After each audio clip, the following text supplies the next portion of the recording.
Galera, meu nome é Laércio Refundini, eu estou aqui mais uma vez com a Iridium Labs para responder para vocês as melhores perguntas do canal. Então o vídeo vai mudar um pouquinho, hoje não tem exercício, hoje não tem prática, mas tem muito conhecimento. Acompanha.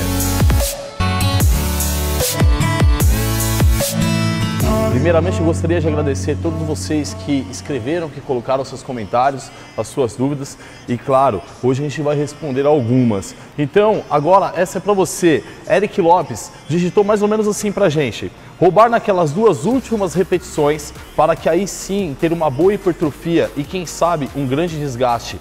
É válido? Então, vamos lá, Eric. Roubar nas duas últimas, sim. O que não pode acontecer é que esse roubo seja demasiado, que ele seja em muitas repetições ou que ele seja muito escroto, sabe? Muito exacerbado. Isso não é bom. E claro, só toma cuidado. Quando você rouba, é como se o seu amigo estivesse te ajudando naquelas repetições finais. E o que você falou está extremamente correto. É exatamente nesse ponto, esse a mais que você faz, que você rompe a fibra e a hipertrofia vem. O Cauê Rodrigues digitou assim: eu tenho os ombros caídos para frente e o meu personal me indicou bastante alongamento de peitoral, além de treinos de costas e ombro. Às vezes eu pego 3 quilos, deito no banco e faço um crucifixo reto, descendo bem para baixo para alongar. Está certo ou errado? Cauê, funciona mais ou menos da seguinte forma: se você tem uma musculatura mais forte na frente e menos forte atrás, a tendência é que o seu ombro venha para frente mesmo. Então o seu personal está correto em falar para você alongar essa musculatura, fazer um trabalho de soltura muscular, de relaxamento, tá? O alongamento no banco que você está fazendo com peso, mesmo que sendo um peso pequeno, eu não acho muito legal, por dois motivos. Primeiro, quando você desce, você vai ter que voltar. Quando você volta, você tensiona a musculatura. Então, aquele trabalho de relaxamento muscular, ele ocorreu no primeiro momento, mas você tensionou logo em seguida. E claro, quando você desce de forma exacerbada com o peso, você pode até machucar esse ombro, mesmo sendo uma carga pequena. Como você vai fazer isso repetidas vezes, não acho legal. Então o fortalecimento do ombro posterior, do trapézio transverso, que é aquela musculatura do meio das costas, vai te ajudar muito nisso. Segue seu personal, que ele está certinho. O Ícaro nos perguntou se no crossover, quando você faz o movimento, a adução da escápula ela intensifica o movimento, ou seja, o trabalho de peitoral ou não. Basicamente a pergunta é essa. A escápula, para quem não conhece, são aqueles ossos que a gente tem nas costas. Parecem algumas pás. Então, quando você faz a adução, ou seja, você fecha ela, você proporciona que o seu ombro fique mais estabilizado e o trabalho de peito seja feito de uma forma mais tranquila, ou seja, mais segura. Isso a gente usa muito no supino reto. Tem um vídeo que fala sobre peitoral que você vai ver eu falando bem especificamente disso. Agora no crossover vai ajudar bastante, mas é bem difícil fazer esse controle. Vai intensificar o trabalho? Não necessariamente, mas é uma boa dica, é uma boa execução, você vai preservar bem o seu ombro se você conseguir fazer dessa forma. O Alexandre nos pergunta se dobrar um pouco o cotovelo em exercícios como o crossover, o crucifixo, faz com que esse exercício perca o foco. E ele cita que ele vê alguns alunos maiores, ou que seja até atletas, fazendo dessa forma. E ele fala também que o instrutor da onde ele treina insiste que ele deixe o braço completamente estendido. Então vamos lá. Alexandre, funciona mais ou menos assim. O seu braço ele é uma alavanca de trabalho para o músculo peitoral, ok? Ou que seja para as costas, mas o caso agora é o peitoral. Quanto mais você flexionar esse cotovelo, percebe que minha mão está mais próxima do meu ombro agora? A alavanca está menor. Agora a alavanca está maior. Ou seja, quanto maior a minha alavanca, maior é o trabalho para essa musculatura. Se eu deixar esse braço bem flexionado, a alavanca fica bem curta. Eu consigo até manipular cargas maiores, mas se a gente pensar no custo-benefício do exercício, não é muito interessante. Entretanto, se você deixar o braço completamente estendido, você faz com que todo esse peso ele use o cotovelo como apoio. Ou seja, você está colocando toda essa sobrecarga no seu cotovelo. Eu não acho tão interessante. O que a gente recomenda é que você tenha a mínima flexão de cotovelo. Dessa forma, o seu bíceps é que vai estabilizar esse peso todo e o seu cotovelo ele fica protegido. Dessa forma, você consegue um exercício completamente amplo, eficaz e seguro. A gente tem agora uma dúvida baseada no vídeo que a gente fez sobre exercícios de glúteo. A Renata Souza pergunta da seguinte forma: fiquei com uma dúvida, no stiff você disse que recruta melhor o glúteo se fizermos um encaixe de quadril. E aí ela fala que um professor dela orienta a não fazer. É basicamente o seguinte, Renata, quando você encaixa o quadril, você causa uma contração voluntária, ou seja, você contrai o glúteo sem precisar de movimento para isso. Se você não conseguir fazer essa contração, eu concordo com o seu instrutor, você não deve fazer esse encaixe. O encaixe possibilita que o peso fique sobre as articulações, igual eu já falei em outros vídeos, e claro, a musculatura relaxa, não é bom. Agora, se você conseguir encaixar o quadril fazendo essa contração, é como se você quisesse ir no banheiro e tá segurando, sabe? Mais ou menos assim. Você vai conseguir uma contração muito mais forte de glúteo e ele fatiga muito precocemente. E ela fala também sobre a flexão de joelho. A flexão de joelho, ela tem que ser pequena. Para quê? Para possibilitar uma maior flexão de quadril, ou seja, jogar esse trabalho mais fortemente no glúteo e tirar um pouco do posterior de coxa.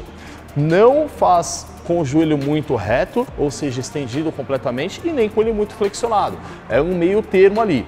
Existem algumas técnicas que a gente usa para enfatizar um pouco mais esse trabalho no isquiotibial, que é o posterior de coxa, e para enfatizar um pouco mais no glúteo. Fica a dica aí pra gente, a gente pode fazer um vídeo posteriormente sobre isso. Mas é basicamente dessa forma. Se você conseguir contrair, encaixa. Não conseguir contrair, não encaixa. Seguindo a mesma linha de glúteo, a Flávia Santos, ela pergunta: qual exercício de glúteo você indicaria para substituir o cabo? Flávia, o exercício no cabo, ele é basicamente o exercício com caneleira. Então você pode substituir pela caneleira. A diferença do cabo é justamente a trajetória dele que se torna o vetor de força. Então muda um pouco a biomecânica do exercício, mas a ativação muscular está muito próximo um do outro. Então coloca a caneleira que vai funcionar super bem. O Rafael Tosi, ele diz que na remada curvada já viu algumas pessoas treinando com um ângulo mais inclinado. Acredito eu que ele está falando com um tronco mais elevado. E ele pergunta se isso influencia de alguma forma. Então é basicamente o seguinte, André, quando você deixa o seu tronco mais inclinado, você deixa o peso mais leve, a carga fica mais leve, tanto por conta da alavanca que você deixou menor, por conta de estar com o tronco mais elevado, como por conta de músculos mesmo que você ativa. Então eu te indico o quê?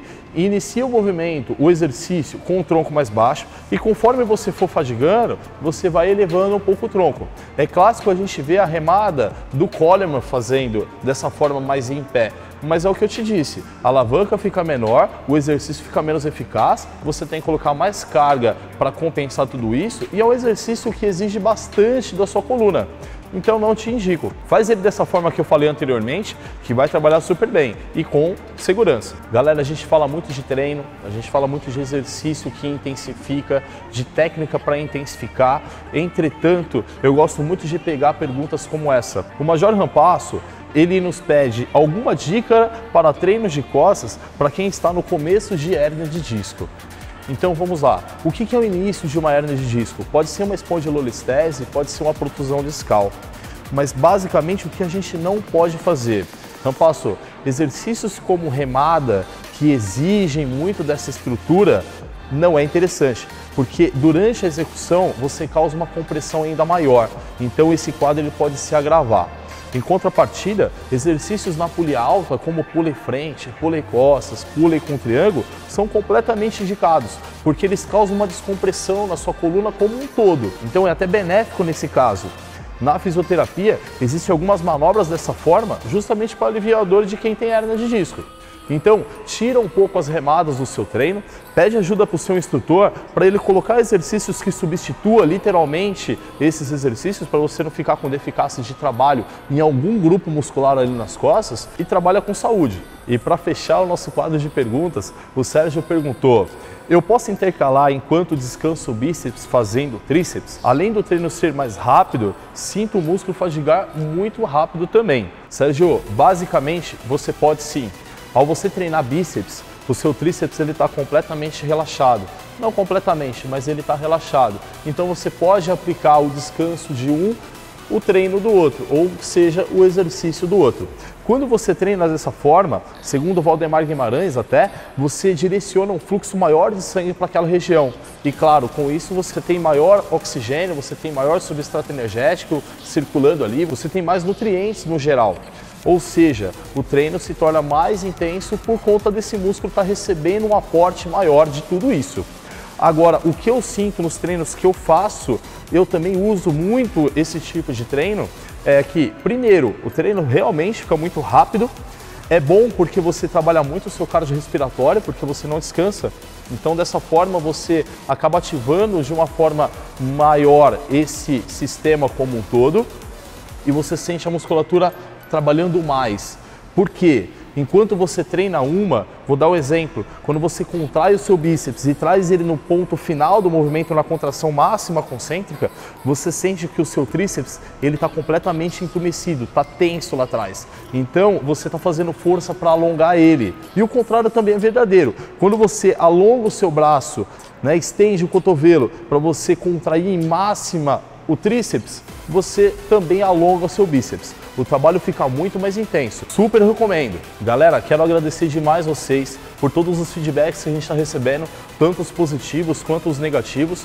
Os negativos são bons porque a gente traz ainda mais conhecimento para vocês. E os positivos são ótimos também, porque a gente vê o que está funcionando, o que a gente está fazendo, o que está dando certo. Por favor, continua colocando aí, isso ajuda muito a gente e é uma gratificação enorme ver que a gente está conseguindo levar um pouco de conhecimento para vocês. Ficou mais alguma dúvida? Coloca aqui embaixo. Tem algum exercício, algum movimento, algo específico que você quer saber? Vai ser um prazer pra gente vir aqui fazer mais um vídeo sobre perguntas e respostas para vocês.